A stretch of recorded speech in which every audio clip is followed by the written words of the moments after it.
Welcome back to my channel. It's your girl Kiara and we back at it again. So it's a nice Saturday morning. It's about, what time is it? It's almost 10 o'clock. I made myself some hot chocolate. I'm just in the mood to just really get myself together. You know, when the year ends, I know a lot of people want to just, you know, all of a sudden do this life-changing, you know, this year I'm not gonna do this, next year that. But honestly, it's very important to actually figure out the things that worked for you this year that you want to bring into next year, and then the things that didn't, so that you don't bring it into the next year. And the best way that I do that is planning. Like, if you know me, I love me a planner. I literally just brought me a new one for 2023 because I can't have the year starting and I don't got a planner. So I need to get it before the year comes. But yeah, so I got me a planner, and this is my old one that I had that was literally amazing. It was the best planner I ever had, I'm not gonna lie. This was one of the best planners I had because it broke my life down into so many sections. Like, yeah, you could plan your day-to-day, you know, what you want to do for the month, what you want to do for the year, stuff like that. But it broke it down into like, okay, what habits do you want to do? What is your budget like? What's your spending? What's your expenses? And it just really helped my life stay in order this year. And I felt like I got a lot of stuff done that I wanted to get done because I was able to write it down, but then also have a plan on how I was going to do it. So if you haven't been doing that, I would suggest that you buy a planner and literally get your life together and do it. Because when you write it down, but when you write it down and believe you're going to do it, you're going to do it. So I'm about to write some of my goals down for the new year, and I'm about to plan my content as well. That's something that I haven't been really doing, and if I did do it, I didn't really stick to it. So I just gave y'all some advice and I'm gonna take it myself. You know, write things down that you are gonna actually do, not things that you wish to do, because then it's like you kind of writing down for no reason. And I think that's why people think like setting goals and actually planning is like cliche, because they don't follow through with it. But if you write it down with the intent to actually follow through, honey, you just manifesting and planning your life and smashing all the goals that you want to get done. So don't sleep on planning and manifesting and just, you know, setting yourself up to get things done, because checking things off a list that you actually completed is like so satisfying. I don't know if it's just me, but it's so satisfying to know like, yeah, I said I was gonna do it and I did that shit just like that. So do that shit.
Take into the new year is, yes, it's good to find out things that you want to do, but then also realize the things that you don't want to do, the things that you don't want to bring into 2023, or what you don't want to bring into the new year in all aspects, whether that's people. If you had a bad experience with people and you just know you don't need that kind of energy in the new year and you're new, you know, then make sure you don't bring them.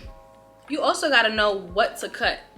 It's all good and everything to know the good things that you want to bring into 2023 and the goals and all the things you want to achieve into the new year, but you also have to do some self-reflecting and realize, okay, I also held myself back in, you know, other ways. The way I was thinking about money, the way that I was, you know, handling certain situations, things like that. You also have to reflect on and realize that you don't want to continue in the next year in order for you to actually be able to grow and, like, you know, be a new person and be able to handle things a different way.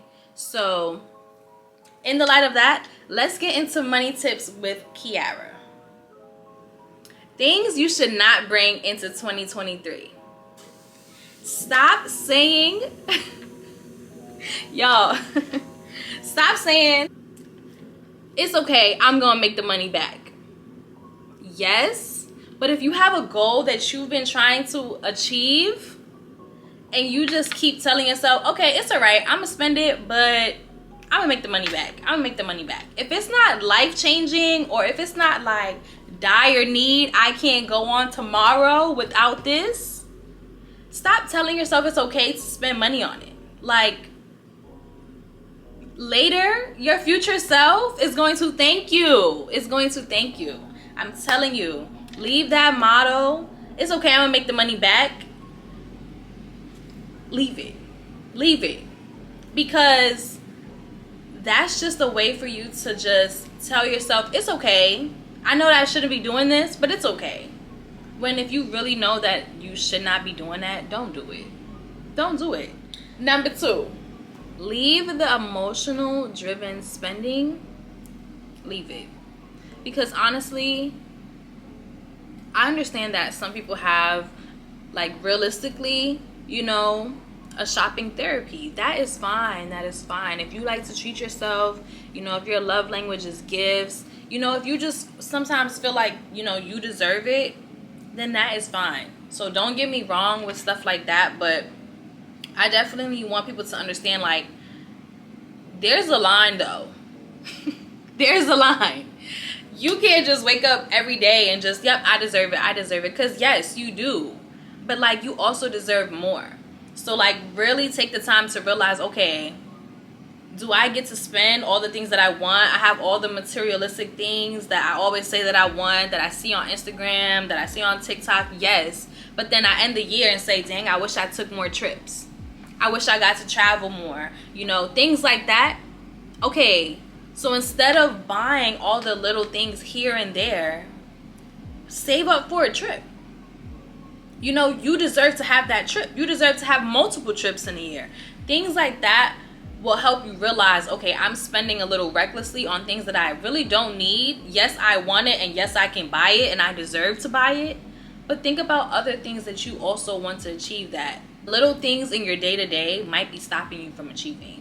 Really, like, stop and reflect and change small daily habits. Not like change your whole life. Don't change your whole life. Don't change your habits, you know, if they work for you. But think about the things that you also want to achieve. Do you want to have more time for yourself? Do you want to do spa days? Things that might be a little more expensive than just buying coffee every morning. Or things that might, you know, seem unreachable because in your daily routine, you don't see any extra money. You don't see any extra funds that you can take from to be able to buy a trip, or, you know, take, I don't know, I like trips. But, like, you know, if there's other things that you want to do, buy a car, buy a house, but you just think it's so unattainable because in your daily lifestyle there's just no extra funds, I promise you there is. You just have to switch up the way that you see little things, or switch up the way that you think about money or think about your spending. So my last tip for the people is, don't cut yourself short. Whatever it is that you want to do, you can do it. You know, stop with the you only live once, I deserve it, I'm gonna put it on my credit card.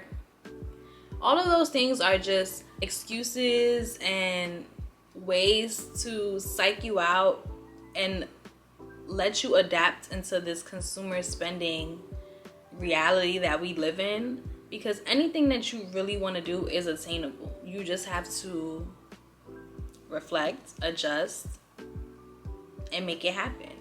Whether that means you can't buy breakfast every morning and instead you need to go grocery shopping and bring your breakfast or bring your lunch or eat dinner that's at home, you know, then do it. And don't say like you can't, you know, be outside, you can't enjoy, you know, time with your friends, but, you know, do it moderately. If you like to go shopping, okay, pick a weekend that you're gonna go shopping and then don't shop for the rest of the month. If you like to go out with your girls, go out with the fellas, do that. But like pick a time where you guys are gonna agree to be able to do that together once a month, right? You don't need to really be going out once a week realistically. But like if that's what you do, set a budget for it. Okay, I'm gonna go out with the fellas once every 2 weeks. Okay, but if I spent over $150, I'm not going out to the next function. You know, things like that to kind of hold yourself accountable, but still let you be able to have fun. Like, still live your life, still do the things that you enjoy, but just don't drag it. I was trying to think of another word, but like really, don't drag it. Don't take it to the farthest extent it could go and then regret it the next day and be like, it's okay, I'm gonna make it back. Okay, but what if you did have that extra $300 in your pocket?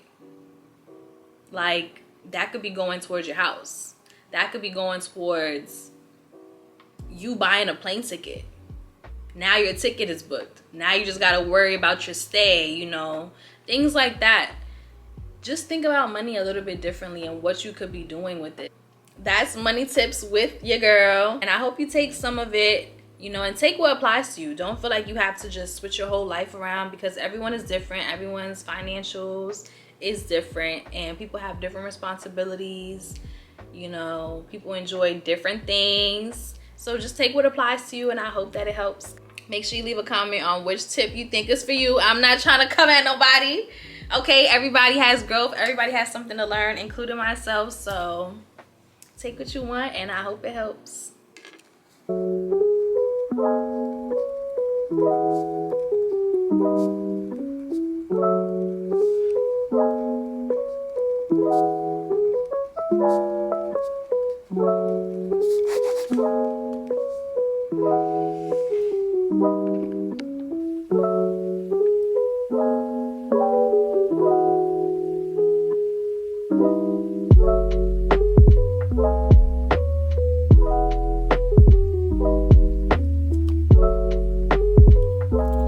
I just finished writing in my content planner and just, you know, getting myself together, and I feel really, really good about going into the new year, and I hope you guys do as well. I hope you loved the video. I hope you loved our new segment of Money Talks with Key because there's definitely more to come. Hope you go into this new year feeling refreshed and ready to just attack all your goals because you deserve it and you can achieve it. I'll talk to you later. Bye.